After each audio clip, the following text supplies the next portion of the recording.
So media coverage of election-related news is under scrutiny this year. As ever, Media Monitoring Africa has been watching how news outlets have allocated time to issues and which voices are given the most attention. Lister Namumba-Rikhotso is a program manager responsible for monitoring research and analysis at Media Monitoring Africa.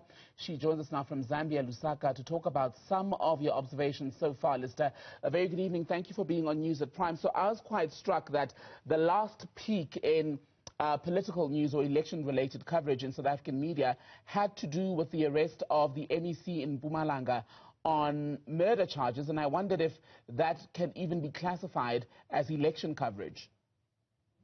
Thank you so much for having me again, Tebekile. So we do look at all stories that are related to elections, and it might be surprising that the MEC from Mpumalanga, being arrested for or charged with murder, it becomes an election story.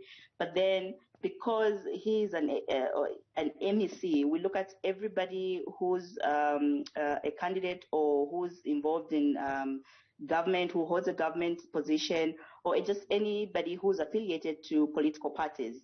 So this one was a story that we picked up because the person is affiliated to ANC, and there was a lot of coverage on that. So other than him, there were also other stories that we picked up during the 31-day monitoring period. But then such stories do also, we do also pick up such stories as well, as long as they're affiliated to political parties. So on the classic election content, for example, one of the things you say in your report is that political party manifestos actually got about 15% of coverage. And I wonder if that disadvantages the electorate.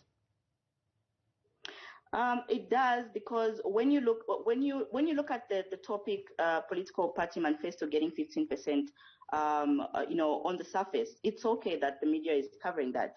But then when you go deeper and look at the type of stories that form this or part of or form this topic, you find that many of them are just event-based, with media just reporting that so-and-so party launched a political party manifesto or elections manifesto without going deep into unpacking what is contained in these political parties. And this is something that we always urge the media, as Media Monitoring Africa, when if you're going to report on an event such as the launch of a political party elections manifesto, you need to unpack it for the electorate so that they are able to know what is contained there, and then it helps, with informing them on who to vote for, whether they're going to vote for that political party. So on the surface, it's okay, but then when you dig deep, you find that it's event-based, and that is what we're concerned about as Media Monitoring Africa.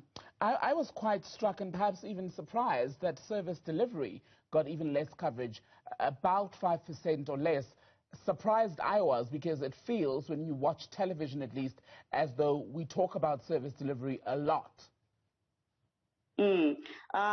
Well, when we did because each and every story that we monitor, it's allocated a topic code.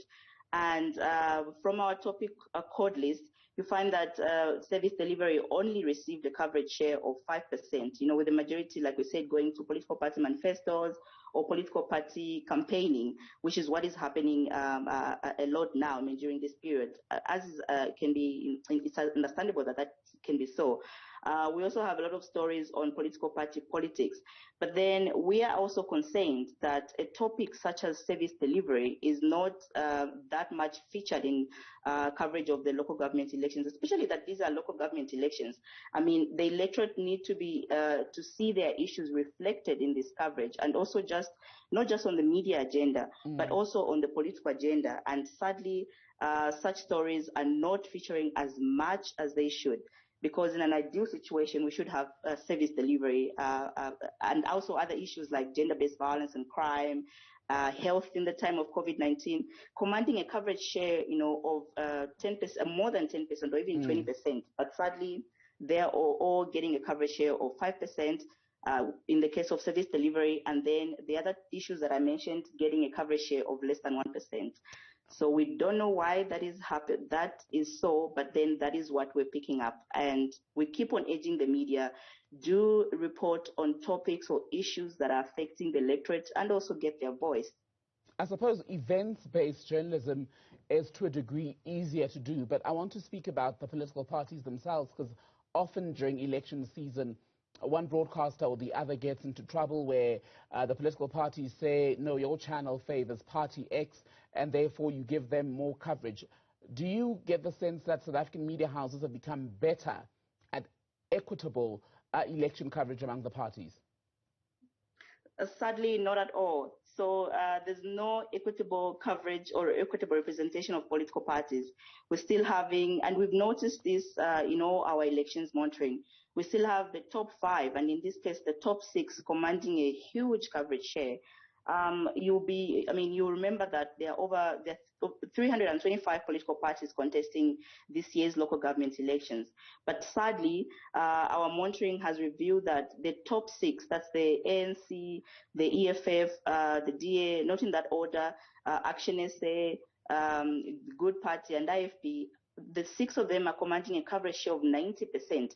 That means that there's only that 10% left for the over 300 political parties to share.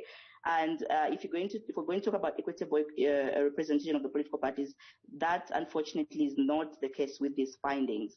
So we're still having a few political parties with the ANC, at 41% coverage share. The ANC is dominating coverage of the 2021 local government elections.